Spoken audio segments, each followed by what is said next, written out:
This is First Coast Math Clinic with Lesson 5, calculating whole values from percent problems for Unit 5, percents. So the goal in this video is to use proportions to calculate whole values. So just a quick review of the proportion setup we've been using. We've got percent over 100 equals our part over our whole. And well, what does that mean when we say use proportions to calculate whole values?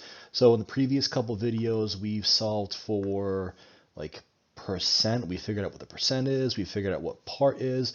In this video, we're going to be looking for this whole value. So we're going to be solving for the denominator here. So what does that look like in our problem? So start with an application problem here. And hopefully this makes sense as we go through this. So for the example, of the total people surveyed, 10% or 22 people chose football as their favorite sport. How many total people were surveyed? So our unknown here is how many total people were surveyed. So we don't know the number of total people surveyed, right? So our whole, right, that's our unknown, right? So we've got percent, part, and whole. So whole, that is our total. Right, for whole, we look for words like of. So whole, that's going to be our unknown, our x. Our part, that's going to be our 22. So the percent that we have, so we've got 10% or 22, and our percent is 10% because 10% of our total is 22. So now we can fill in our values. Our percent is 10 over 100. Equals our part, 22, over our whole, x. Let's simplify this a little bit. I'll get rid of a 0 and a 0, so I've got 1 over 10 equals 22 over x. Now we can just solve our proportion, cross multiply. Cross multiply. 1 times x is x. Bring down the equal sign. 22 times 10 is 220. So if we're looking for the total people surveyed, our answer is going to be 220 total people. So this is an application problem, so hopefully that whole that we're looking for makes sense. Let's get into a couple more examples where we set up our proportion and solve for our total.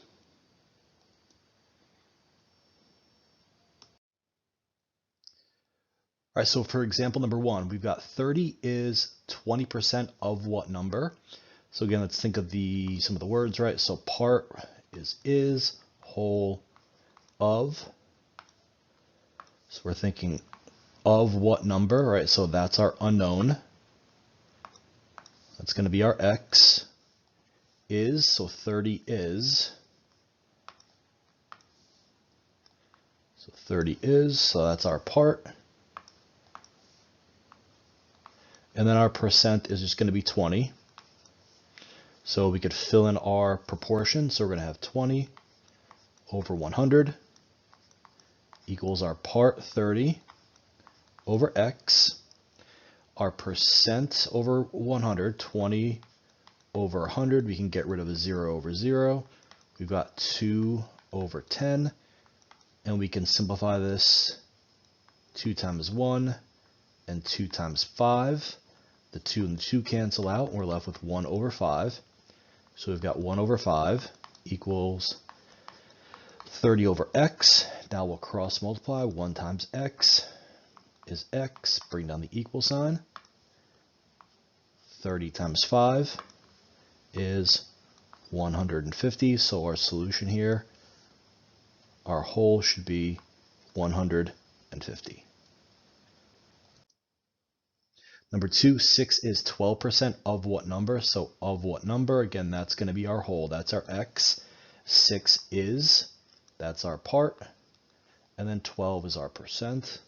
So our percent, we've got 12 over 100 equals our part, 6 over x. So let's cross multiply. 12 times x.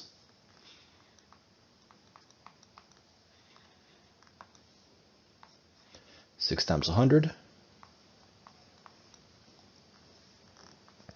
Let's divide by 12. divide by 12. 12's divide out. And 600 divided by 12 is going to leave us with 50. So 6 is 12% of 50. So our whole should be 50.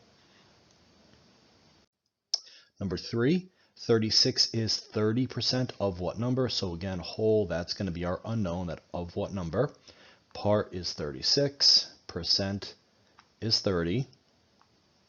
So we can do 30 over 100 equals our part 36 over x. Let's simplify the 30 over 100. We can just cancel out a 0 and a 0.